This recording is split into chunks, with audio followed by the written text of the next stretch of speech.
네, 오늘 귀한 자리에 이렇게 부족한 저를 불러주심에 감사드립니다.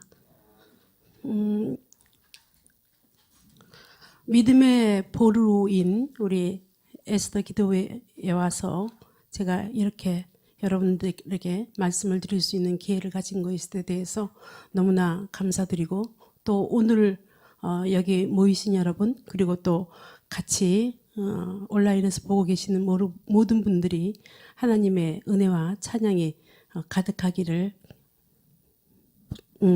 기도드립니다. 에스더 기도회는 저와 생명운동을 함께 하시는 우리 이용희 교수님이 계시고, 또 바른인권 여성연합의 중심이 되시는 이기복 교수님이 계셔서 제가 자주 이 온라인 기도회에도 참여를 하고 많은 은혜와 또 사랑을 받고 있습니다. 저는 오늘 태아가 살아야 여성이 산다라는 주제로 태아 생명 보호에 대한 호소를 드리기 위해서 에베소서 1장 17절 18절에 있는 말씀을 가지고 여러분과 생각을 나누고자 합니다.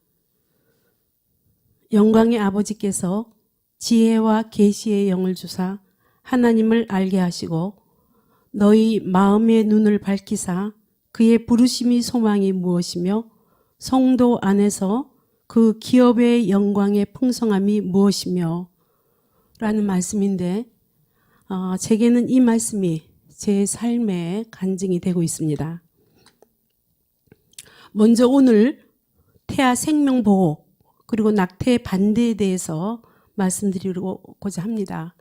이에 앞서서 제가 살아온 길에 대해서 조금 짧게 간증 겸 말씀드리도록 하겠습니다. 저는 48년 전, 제가 나이가 좀 있습니다. 그래서 48년 전, 그러니까 72년에 제가 19살 나이로 경찰관이 되었습니다.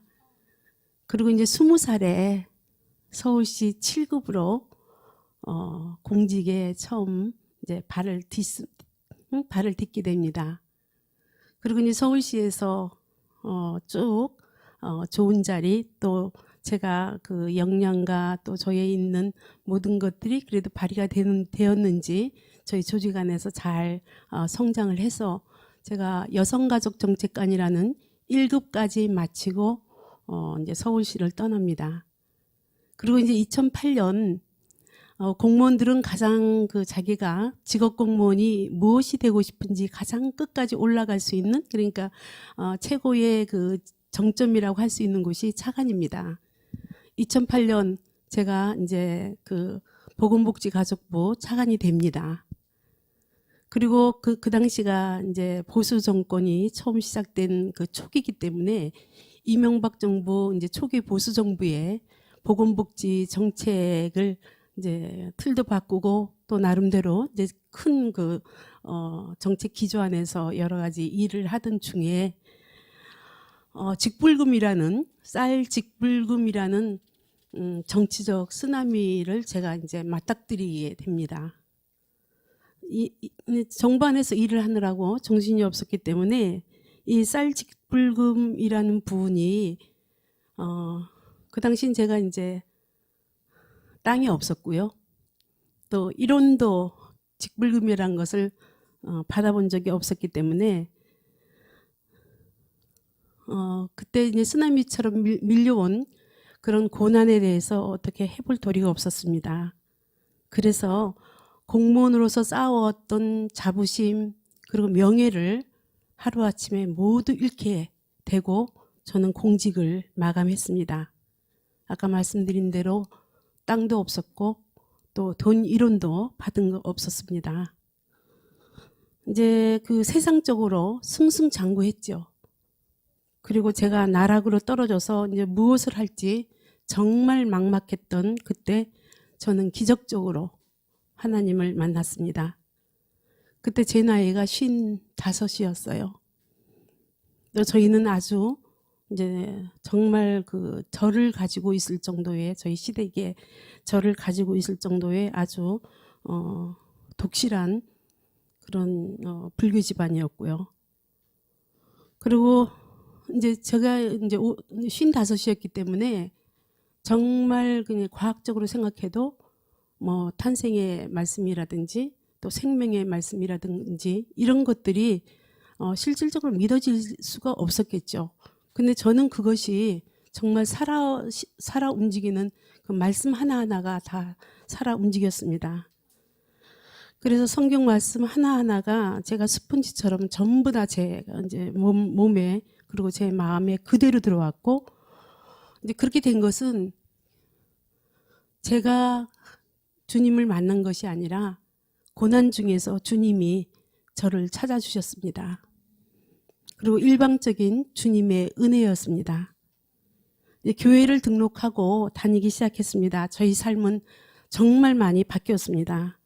교회 가는 것이 즐겁고 또 하나님 말씀이 저에게는 생명수 같았습니다.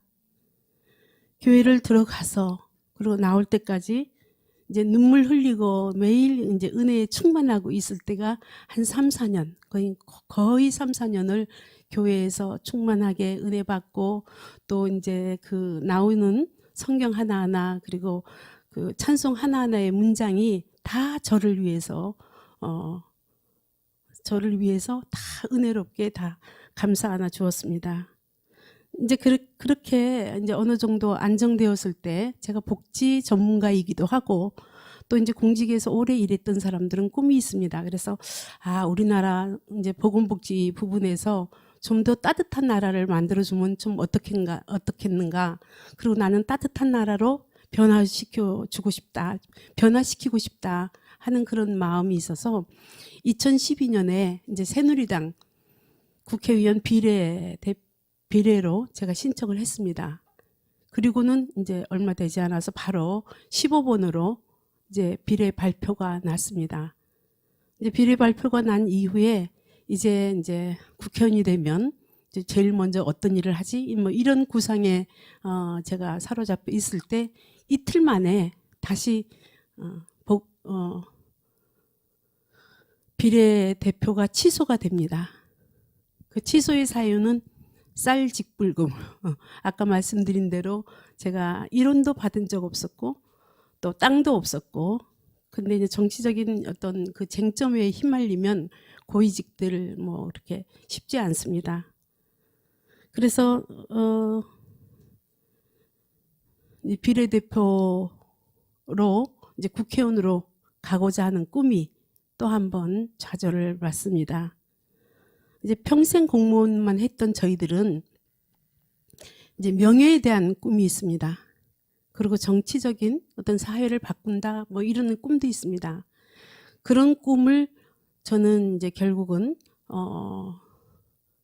그것이 나중에 보니까 이제 그것도 이제 한참 후에나 이제 하나님을 통해서 주님을 통해서 제가 이제 받았지만 그것조차가 저의 의였다는 것을, 그리고 그것이 주님이 저한테 주신 고난의 은혜였다는 것을 이제 그때서 깨닫게 됩니다. 한 3, 4년 지났죠. 그리고는 이제 저는 이제 대학 선생으로서 이제 학생들을 가르쳤죠. 주님을 만나고서 이제 가장 먼저 제가 받은 게 주님이 저희 가정에 일일이 개입하시고 어루만져 주셨습니다. 저희 가족들을 정말 사랑 안에서 저희 딸, 아들 그리고 저희 남편이 정말 회복되게끔 일일이 이제 만져주시고 편안하고 사랑스러운 그런 가정으로 저희들이 다시 태어났습니다. 그렇게 하면서 또 저는 저대로 이제 지금까지 지내었던 모든 시간 그리고 고난 역경 그리고 오늘도 이렇게 만들어주신 모든 것이 주님의 은혜인 것을 이제 차츰 생각하게 됩니다. 그렇게 지금 보니까 제 주위에 믿음의 동역자들이 너무너무 많았습니다. 그리고 작년 이제 제가 처음 아까 말씀을 드린 것처럼 다시 깨어나게 된 계기가 있었는데 페미니즘하고 젠더 이데올로기가 우리 사회의 모든 갈등 그리고 하나님 나라를 해체하는 주범인 것을 작년 말에 처음 깨달았습니다. 저는 제가 정무 이장관실이라고 지금 여성가족부랑 똑같은 곳이에요. 거기에서 사무관 서기관도 했었고 또 서울시에서 1급으로 여성가족 정책관을 맡았기 때문에 뭐 젠더 그러면 좋은 일, 또 뭐 여성의 차별 그건 당연히 없어져야 되는 일이라고 생각했습니다. 그런데 이제 알고 보니 그것이 전부 다 오염되고 남용되고 또 서구의 성혁명이 그대로 우리나라에 들어와서 우리나라의 곳곳을 파괴하고 있는 것을 작년 말에 처음 알았습니다. 그리고 하나님께서 직접 바른인권 여성연합을 만들어 주셨고 또 저를 친히 불러주셨습니다. 그래서 제가 생각할 때 이제 꽁꽁 저를 묶어놨다 하는 그 7년이 사실은 주님께서 일일이 지금 일을 하라고 하나하나 만져주신 그런 시간들이었습니다. 이 바른인권 여성연합, 그러니까 인권이란 이름을 갖고 여성이란 이름을 갖고 지금 오염되어 있는 가정을 망치고 사회를 무너뜨리려고 하고 있고 또 나아가서 국가를 무너뜨리려고 하는 이런 것에서 직접 지금까지 쌓아왔던 너의 경험과 너의 역량과 너의 할 수 있는 모든 것을 해서 사회를 변화시키고 그리고 주님 나라에 가까이 가라 하는 주님의 지상 명령으로 저는 받아들였습니다. 그리고 주님이 친히 저를 준비시켰습니다. 지금 이제 급진 페미니스트 여성 지도자들 저랑 같이 제가 정무이장관실 있었던 때가 1992년부터 한 96년 7년까지입니다. 그때 우리나라가 이제 95년에 베이징 세계 선언이 있었던 해였기 때문에 그때 같이 동역을 하거나 같이 알던 지도자들이 여성 지도자들이 다 제가 지금 이제 우리나라에서 어느 정도 이름만 대면 아는 모든 급진 여성 지도자들을 저도 잘 압니다. 그래서 이제 제가 어떻게 해야 되는지도 저도 이제 주님께서 일일이 저한테 이제 말씀을 주시고 있는 것 같습니다. 그러면서 지금 이제 우리나라의 이 낙태 그리고 성혁명 이런 부분이 얼마나 지금 절체절명의 위기까지 와 있는 이 코앞에 저희가 닥쳐 있는 것을 이제 제가 알게 됩니다. 이제 급진 페미니스트들이 어떤 얘기를 하냐면요. 네, 미혹이고 거짓입니다. 이제 성혁명, 젠더, 그리고 여성 해방, 낙태 자유화 이런 것을 주장을 하는데 그 중심에 누가 있느냐? 우리 여성들이 있습니다. 주님께서는 생육하고 번성하라고 했습니다. 이제 하나님의 섭리를 거역하고자 하는 사회를 바로잡고 이제 저희는 이제 8월부터 이래서는 안 되겠다 해서 많은 지금까지 오랫동안 생명운동을 해왔던 단체들이 모여서 행동하는 프로라이프를 만들었습니다. 그리고 이제 늦었지만 지금 아까 절체절명이라는 이 낙태 전면 허용을 위해서 달리고 있는 이것에 대해서 저희들은 태아를 한 명이라도 살려야 된다 하는 마음으로 한 58개 단체가 모였습니다. 그래서 행동하는 프로라이프를 결성을 했고 저희는 불의에 대적하는 그리고 생명운동으로 주님 영광을 지금 맡고 있는 그런 일들에 대해서 저희들이 직접 일을 하고 있습니다. 저희 58개 생명 단체들은 모두가 간증 속에서 살고 있습니다. 그리고 모두가 지금 주님과 동행해서 하는 하루하루를 또 순간순간을 주님의 말씀을 듣고 그리고 저희들이 행동하고 있습니다. 부르심의 소망을 받은 많은 동역자들이 있습니다. 주님은 저희들을 씨줄 날줄로 엮어서 아주 촘촘하게 일을 하게 해주십니다. 그리고 이 문제가 어떻게 풀릴지 하는 것도 주님이 직접 저희들한테 알려주시고 계십니다. 낙태가 죄라는 걸 몰랐습니다. 저도 몰랐습니다.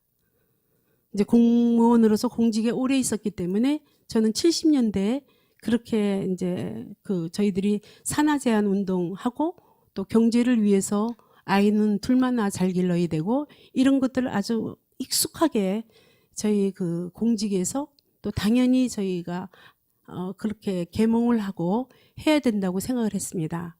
그때만 하더라도 결국은 피임의 한 방법이 낙태였던 것 같습니다. 제가 생명운동을 하면서 처음으로 아이 태아가 6주면 그렇게 심장이 뛰고 하는 것조차도 몰랐습니다. 그래서 지금 저처럼 모르는 사람이 많을 것 같습니다. 더구나 교회를 중심으로 우리 성도를 중심으로 해서 저희들이 몰랐던 생명운동에 대해서 이제 교회부터 깨어나야 되고 우리 성도들부터 깨어나야 된다고 생각합니다. 그리고 저희들은 회개를 해야 됩니다. 국가가 시켰든 또 알고 저희들이 했든 모르고 했던 생명에 대해서 너무나 경시했던 것에 대해서 저희가 회개를 하고 그리고 회복을 해야 될 것으로 생각합니다. 스스로 회복을 하고 그리고 다시는 이런 저희 후손들이 또는 이 젊은 청년들이 저희와 같은 우를 범하지 않도록 이 무지하지 않도록 저희들은 깨워야 된다고 생각합니다. 그리고 그 맨 앞에는 우리 성도들이 계셔야 될 것 같고 이제 교회도 이제 적극적으로 나서서 해주셔야 될 것 같습니다. 12월 말까지 이제 낙태 관련 법이 개정되지 않으면 낙태는 전면 허용됩니다.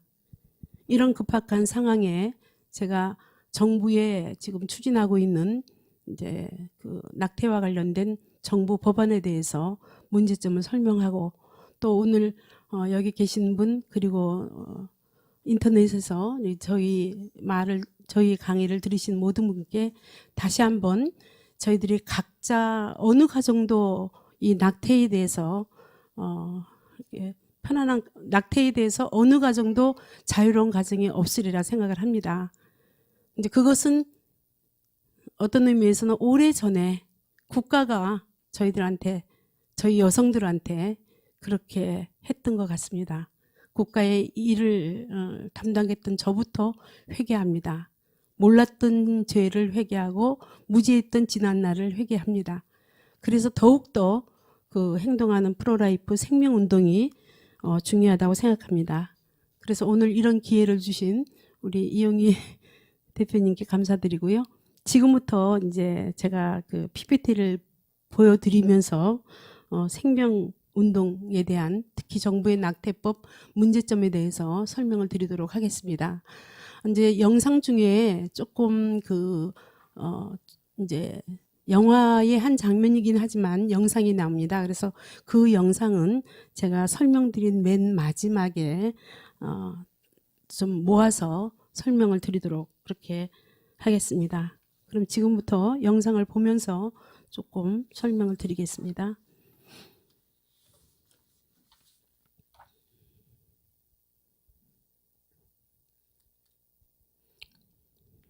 아까 제가 에베소서 말씀 중에서 저희 행동한 프로라이프 저는 그 끝에 그의 부르심의 소망이 무엇이며 그리고 성도 안에서 그 기업의 영광의 풍성함이 무엇이며 하는 말씀에 깊은 감동을 받습니다.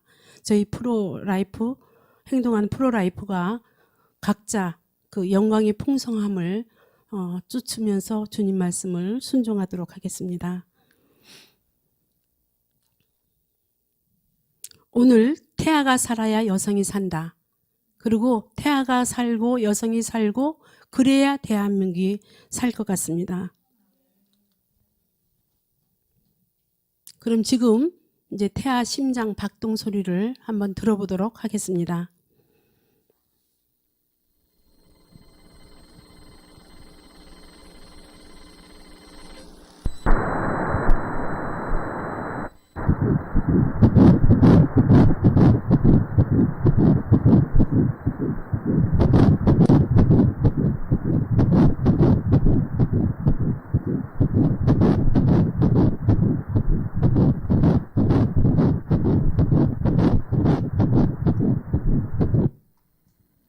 여러분 잘 들으셨죠? 어떠셔요? 생명력 느껴지시죠? 산부인과 의사들은 생명이 뛰는데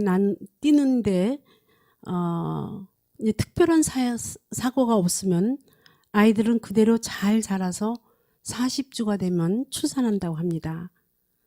태아가 건강하지 않으면 심장 소리도 약하다고 합니다. 마치 우리가 아프면 맥박이 달라지는 것과 똑같죠. 태아는 분명 생명입니다. 이 귀한 생명에 대해서 이제 정부 낙태 관련 개정안에 대해서 여러 문제점이 있기 때문에 설명을 드리도록 하겠습니다.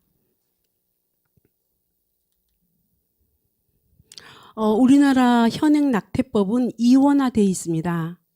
형법에서는 낙태를 원칙적으로 금하고 있고요. 또 모자보건법에서는 조건적으로 허용을 합니다. 뭐 강간이라든지 아니면 산모 건강 등 여러 사유를 놓고서 조건적으로 허용을 합니다.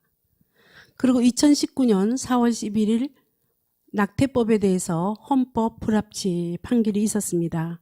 그 주요 내용은 태아의 생명 보호와 임신한 여성의 자기 결정권의 실현을 최적화할 수 있는 해법을 마련해라.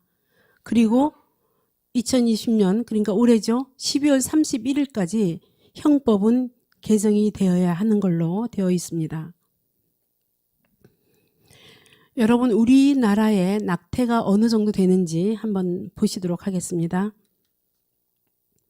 이제 추정 낙태입니다. 왜냐하면 지금 낙태가 죄거든요.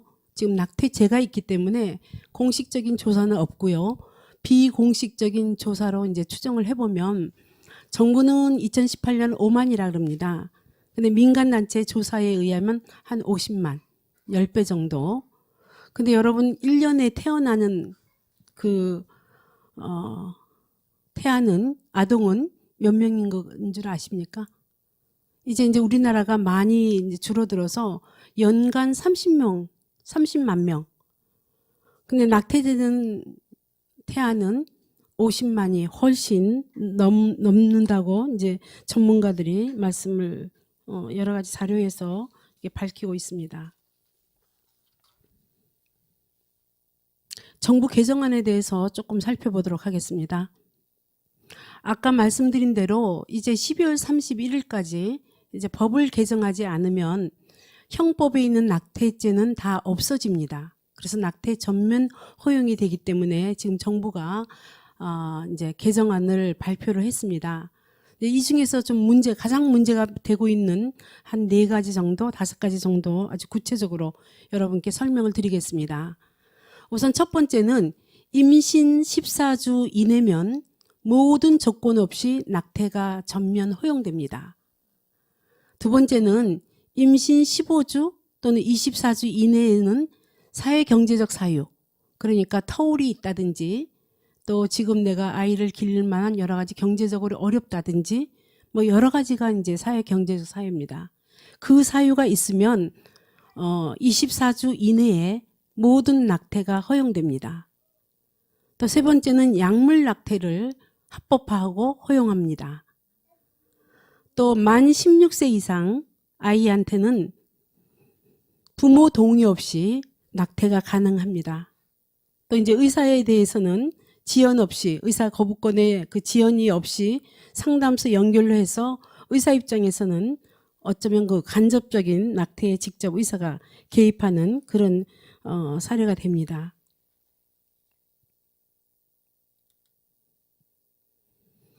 그러면 이제 임신 14주 이내에 조건 없이 낙태를 허용한다 했는데 임신 14주가 어떤 상태에 있는지 한번 알아보도록 하겠습니다. 우리나라 낙태 실태를 보면 평균 낙태 시기는 한 6.4주입니다. 그리고 8주 이하가 84%, 지금 12주 이하가 거의 95.3% 낙태를 합니다. 14주 내는 아까 여기서 보신 바와 같이 98% 이상이 낙태를 허용합니다. 전면 허용이 이제 되고 있는 거죠. 이제 임신 14주다 하면 여러분 어느 정도 될 건지 한번 자료로 조금 보도록 하겠습니다.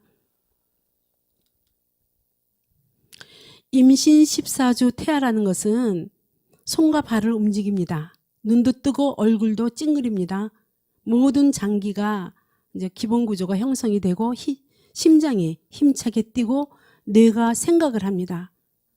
또 신경계가 기능해서 고통도 느끼고 또 신장에서 소변을 만들어서 양수 속으로 방출도 합니다. 그리고 손으로 탯줄도 다 잡고 엄지손가락을 빱니다. 근데 지금 정부의 낙태법 개정안은 이런 임신 14주 태아 다 낙태 가능하다고 법에 이제 개정을 하려고 합니다. 그런데 이제 왜 14주일까? 이제 그 얘기를 좀 드리도록 하겠습니다. 이제 미국에서 그 로데 웨이드 사건이라고 유명한 낙태죄 판례가 있었습니다. 그게 1973년에 있었던 건데요. 그때 이제 얘기 나온 게 14주입니다. 그래서 낙태가 합법화된 상태에서 이 판례에서 이제 여성의 임신을 한 3개 정도로 나누어 보니까 14주입니다. 근데 이제 이것은 여러분 아까 73년이라고 얘기 드렸지만 40년도 넘은 판결입니다. 그 판결에 가장 낙태가 그래도 합법적으로 되는 그런 판결을 찾다 보니까 아마 14주로 정부는 정말 무책임하게 잡은 것 같습니다. 아마 의학적인 이 부분을 몰랐든지 아니면 간과하거나 무시한 거 아닌가 이런 생각을 합니다. 또 임신 14주는 해외 사례에서는 거의 없습니다. 통계로 이제 12주를 기준으로 하는 나라가 가장 많은데 그런 해외 사례도 여러 가지 조건이 있습니다. 12주면서. 그런데 우리는 지금 14주까지 아무 사유가 없어도 낙태가 된다 하는 것은 정말 생명 경시로 밖에는 판단할 수가 없습니다. 낙태에 대한 이제 실제 영상인데 이 부분은 이제 맨 뒤에 제가 한번 여러분 다 듣고 그 다음에 저희들이 생각을 할 수 있게끔 이제 낙태에 대한 실제 영상, 영화 속이긴 하지만 실제 영상은 조금 후에 보여드리겠습니다. 중요한 것은 태아는 생명입니다.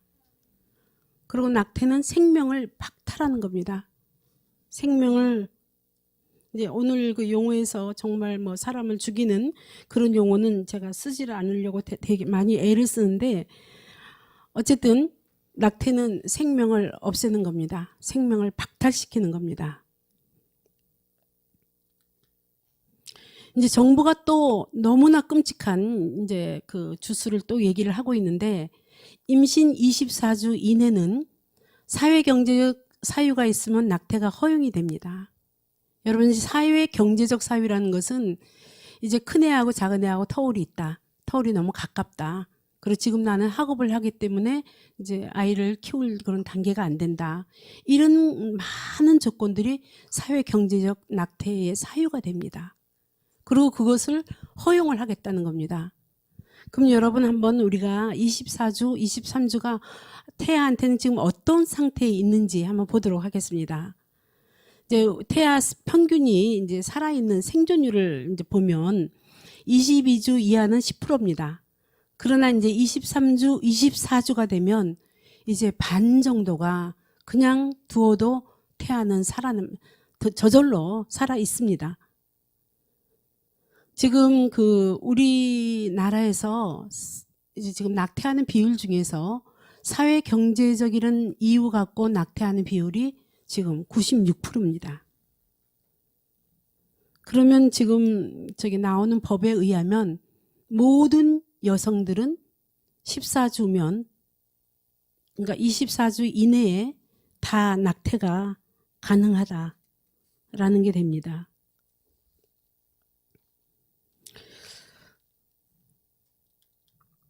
다음 사진 보십시오. 지금 이제 22주 3일 만에 440g 미숙아로 태어난 아이가 140일 후에 몸무게 2.5kg으로 건강하게 태어났습니다. 또 2000년 일본 연구에서는 임신 21주에서 23주 사이에 태어난 태아 중에 40%가 생존했습니다. 또 세계보건기구 태아 생존을 하는 기준 500g보다 작은 302g 태아가 생존했습니다. 19년, 작년에 벌써 있었던 일입니다. 그래서 이제 그 초미수가 440g 초미수가 살려냈다. 또 23주, 24주 초미수가들은 생존율이 80%에 가깝다라는 겁니다. 이렇게 생존율이 80%에 가까운 아이들이 23주, 22주인데 어떻게 정부는 사회경제적 사유, 누구든지 다 사회경제적 사유를 들 수 있습니다. 그걸로 인해서 그 사유만 이제 입증이 되면 24주를 다 낙태할 수 있다고 합니다. 그런데 우리는 지금 이제 302g 아이도 살려낼 만큼 의학이 발달됐습니다. 특히 우리나라는 다른 나라에 비해서 의료 접근성도 높고 또 여러 가지 의학 기술이 발달됐습니다. 이제 다음은 약물 낙태에 대한 부분 설명드리겠습니다. 지금 이제 약물을 사용해서 낙태했던 사람 중에 72%가 약물로 이제 인공 임신 중절이 되지 않아서 다시 추가로 수술로서 했던 것이 2018년 조사입니다. 그리고 이제 약물 낙태라는 것이 육안으로는 이제 증상이 나타나지 않지만 자궁 내 손상 등이 있어서 이제 추후 임신할 때 무척 어려운 거죠. 또 자궁의 임신이거나 과다 출혈 위험이 있는 경우에는 약물을 사용해서는 안 되는 겁니다.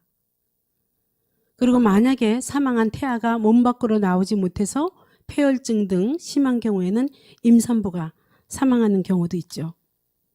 그래서 이 약물 낙태는 정말 신중해야 되는데 저희가 지금 그 약물 낙태에 대해서 허용을 하겠다는 겁니다.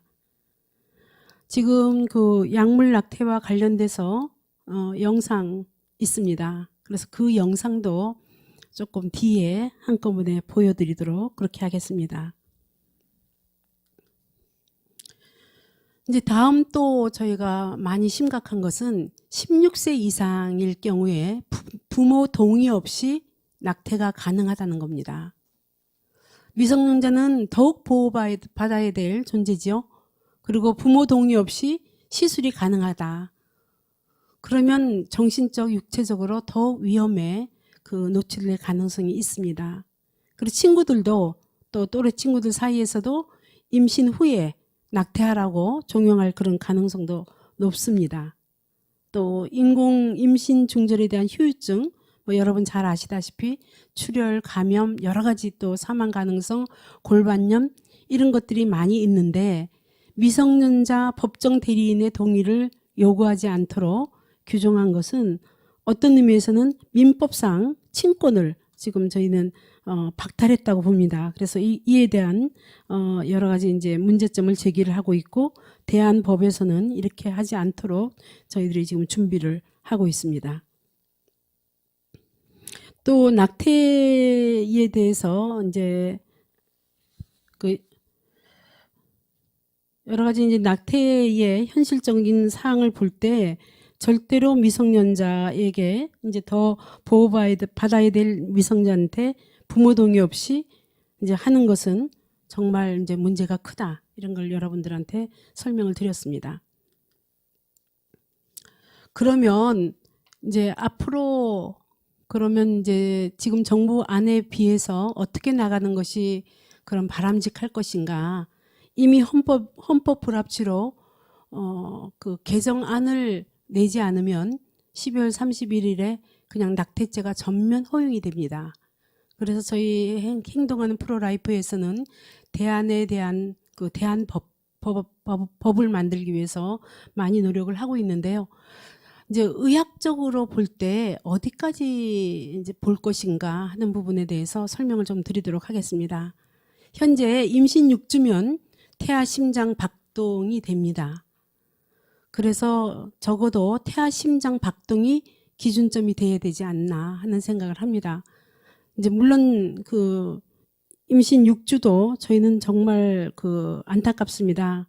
그러나 이제 헌법재판소 판결이 나와 있기 때문에 어쨌든 합법 기간을 제시해야 합니다. 그래서 너무 늦었다고 생각되지만 이제 그리고 촉박하기도 하지만 이제 낙태죄가 완전히 그 폐지안이 통과된 것 아니기 때문에 우리가 움직일 수 있는 시간이 있습니다. 행동하는 프로라이프가 충분히 더 열심히 일해서 이제 감사하게도 생명을 보호하기 위해서 기도하고 더욱더 일하도록 저희들이 이제 각오를 다지고 있습니다. 그래서 아까 말씀드린 대로 임신 기간이 어느 정도지만 어느 정도 이건 낙태를 한다는 것이 정말 받아들이기 어렵습니다.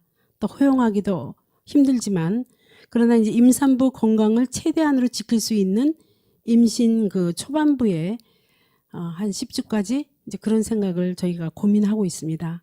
또 설문조사에서도 이제 언제를 그 생명으로 보느냐라고 할 때 심장 박동에 대해서 심장 박동까지 박동부터 이제 많은 사람들이 그 생명으로 이제 실질적인 생명이라고 그 답변을 했습니다. 이제 미국 같은 경우에 아까 이제 73년 그 판결 이후에 이제 낙태가 합법화됐는데요. 지금 다시 이제 미국이 깨어나고 있습니다. 특히 이제 법률가를 중심으로 해서 깨어나고 무엇보다도 대법원 판사들에 의해서 여러 가지 이제 생명 존중 운동이 다시 이제 지금 이제 깨어나서 다시 여러 가지 법안들을 만들고 있습니다. 또 이제 일부에서는 낙태죄 엄벌하는 법률도 만들어 놓고 있습니다. 그래서 이번에 여러분들이 이제 보시면 알겠지만 지난주에 버렛 그 대법관 인준 소식 여러분 잘 아시죠? 그래서 이제 미국 자체가 이제 버렛 그 대법관이 임명됐기 때문에 여러 가지 생명 존중에 대한 그런 판결들을 할 수 있는 그런 이제 기본이 됐습니다. 지금 이제 심장박동법을 미국에서 많은 주가 채택을 했습니다. 그런데 이제 연방의 법하고 조금 맞지를 않아서 지금 이제 보류되어 있는데 아마 이제 대법관 바뀌고 제대로 이제 그 판결이 조정이 되면 아마 생명보호에 대한 심장박동법 기준으로 다시 낙태에 대해서 강화되리라 생각을 합니다. 근데 이제 이런 소식을 보면서 왜 우리나라는 24주까지 이렇게 허용한다는데 여성들이 이렇게 조용할까? 또 저희들 그 행동하는 프로라이프 또 바른인권 여성연합에서 이렇게 열심히 하는데 뭐 아시다시피 아직 국민들한테 많이 전달 안 되고 있습니다. 또 언론에서도 크게 관심을 가져주지 않습니다. 여성의 자기결정권이라는 그 급진 페미에 의한 것들만 이제 온 세상이 그게 진리인 양 이제 떠돌고 있습니다. 그러면 낙태가 우리가 볼 때 무제한 자유가 될 수 있을까요? 이렇게 낙태를 세계적으로도 전체 낙태를 허용한 나라 거의 없습니다. 그리고 낙태가 입법화된 그 나라들을 보면 여러 가지 이제 문제점들이 지금 속속 드러나서 이제 아까 미국 얘기도 했지만 이제는 그 심장 박동법으로 다시 낙태에 대해서 정상적으로 돌아가려고 애를 쓰고 있습니다. 이제 이게 이제 여러분 그 그림에서 나오는 임신 그 10주 태아입니다. 저희들이 이제 임신 10주 태아를 낙태를 하는 방법은 이제 흡입하는 형태고요. 그러나 이제 임신 10주 이상 태아는 이제 좀 절단해서 이제 수술의 형태로 하고 있습니다. 아까 이제 정부가 말씀드린 임신 태아가 14주 된 태아, 또 24주 된 태아. 너무나 이제 여러분 아까 설명 들을 때 여러분 스스로도 정말 소름이 이렇게 이제 좀 경련이 날 정도로 이렇게 느낌이 오시죠. 특히 그냥 그대로 둬도 생존하는 22주, 23주인데 어떻게 24주, 그것도 사회경제적 사유, 얼마든지 사회경제적 사유는 그 생각하기에 따라서 폭이 되게 넓습니다. 그래서 그런 사회적 경제적 사유로 24주 낙태가 가능한지, 또 정부는 어떻게 그런 법을 만들 수 있는지 정부에 있었던 저도 보면 너무나 답답하고 너무나 이제 분노까지 이제 제 가슴에 치고 있습니다. 어,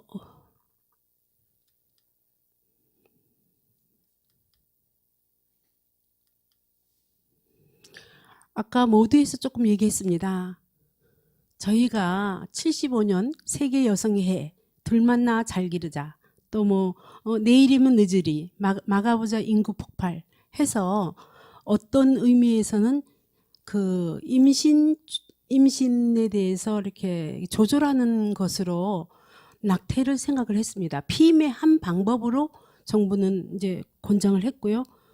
또 이제 그 중간에 75년, 80년대는 이렇게 아이를 적게 낳으면 여러 가지 세제 혜택도 주고 또 집안에 그 주택 분양받는데 도움도 주고 그랬습니다. 그래서 이런 그 이제 정부가 앞장서서 낙태를 권장을 했고 그것이 70년부터 한 80년까지 한 30년 동안 있었습니다. 50년대는 이제 기본적으로 그랬고요. 그다음에 한 80년대 초반까지 저희들이 이제 낙태에 대해서 이제 권장을 했습니다. 그래서 이제 산하 제한 자체가 이제 모성 보호를 위했다. 또 그 국가 정책으로 볼 때 하여튼 세금도 감면해주고 또 두 자녀가 불임하는 가정에 대해서는 공공주택을 입주하게끔 우선권도 주고 이런 정책이 실제로 시행이 됐습니다. 그래서 여성은 아무도 보호를 받지 못한 채 낙태를 어떤 의미에서는 강요받았습니다. 그리고 여성들은 이제 경제발전 또는 나라에 충성하는 마음으로 받아들인 측면도 있습니다. 그리고 몰랐습니다. 어떤 의미에서는. 그리고 지금도 월경 조절 뭐 수술법이라고 합법적으로 일종의 낙태거든요. 그것이 합법적인 그 정부의 그 의료보험 체계에서 들어와 있습니다. 그래서 이런 것들이 저희들이 이제 하나하나 이제 고쳐 나가야 되고 문제를 제기를 해야 된다고 생각을 합니다. 이것 좀 틀어주시겠습니까? 이건 영상이 이제 먼저 틀어지니까 제가 행동하는 프로라이프 오늘도 한 걸음 나아갑니다. 한 생명을 살리기 위해서 저희들 활동하는 사항들 여러분 좀 잠시 그 비디오로 보시겠습니다.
네, 저희 행동하는 프로라이프에서 이제 그 낙태 정부 낙태법에 대해서 우선 급하니까 이제 그 대한 법령을 만들려고 이제 개정에 집중하고 있습니다.